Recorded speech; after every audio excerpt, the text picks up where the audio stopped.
What is this? A new book? All this shit is weird. Oh, Varric, that is a terrible title. What are you even thinking?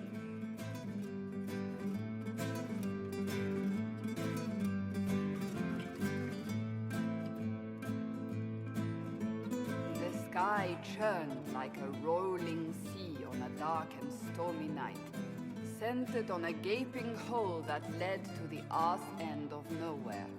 A hole that spit up many things that day. Comets, demons, and a whole lot of trouble. It's about the Inquisition.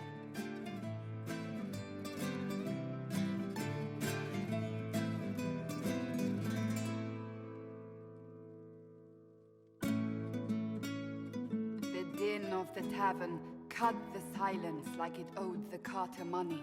In the middle, in her element, Red Jenny. She looked me up and down, mostly down. "Not playing, weirdy," she said, gesturing with and dismissively eating a sandwich. "Don't write that. Seriously, piss up a row." Sarah made the subtext text, which suited me fine.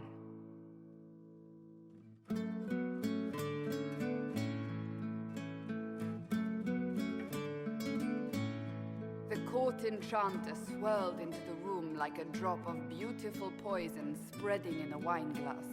She sized me up with a glance. "I'm so glad you made it, my dear," she said. "I am Madame de Fair, the most terrifying person you shall ever meet."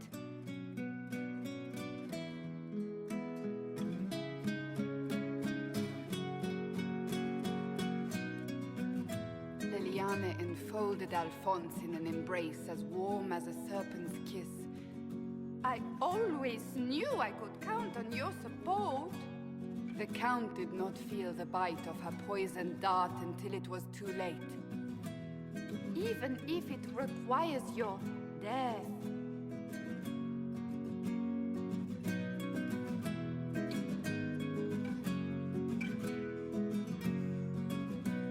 Drops of rain glistened on the griffin medallion grasped tightly in Blackwall's hand. "The silverite wings of valor, they mean nothing." He flung the medal to the cold and uncaring ground.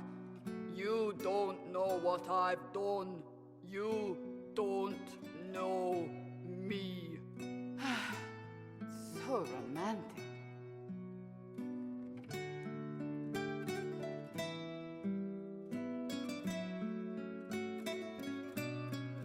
Cole moved like a shadow that also moved like a knife. A shadow wearing a hat where dreams came to die. "It's a riddle," he whispered.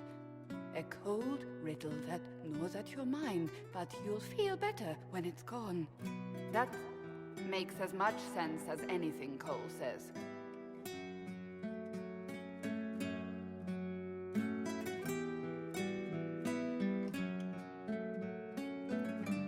Place your herald above the law, Ambassador. "Whose law, my lady?" Josephine's eyes glittered like angry opals. "The law destroyed by rebellion, by civil war, by poor fiscal management. We are the law."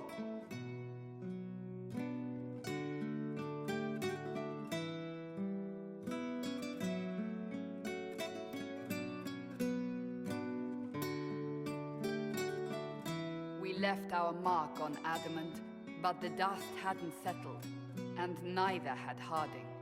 "I can offer you a drink, if I catch your meaning." "If you caught my meaning, you'd have offered a double." What is even happening here?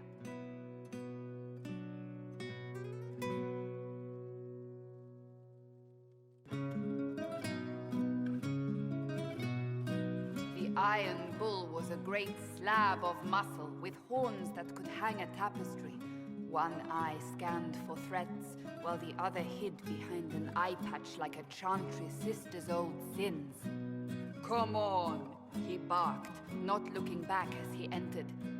The dancer with the great rack comes on in 5. That is spot on, actually.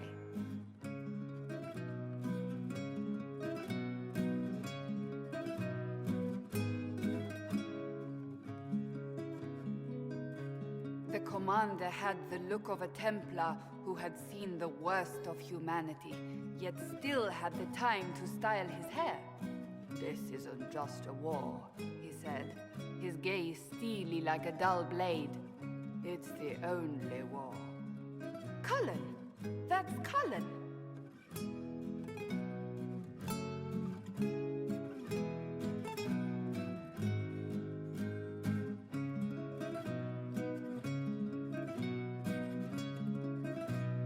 The mage wore a class of handsome sneer cultivated by 1,000 years of Tevinter elitism. "The name's Dorian," he glared. "Dorian. Spell it right, you marble-headed lump, or it's toad time." A toad? That's hardly credible.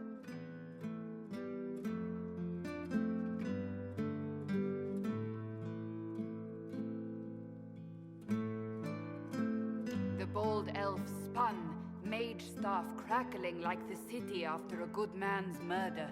"You're crazy!" the Red Templar cried in terror. Moonlight glinted off ears like the knives you never see coming. Better to fade out than burn away. Ugh, Varric.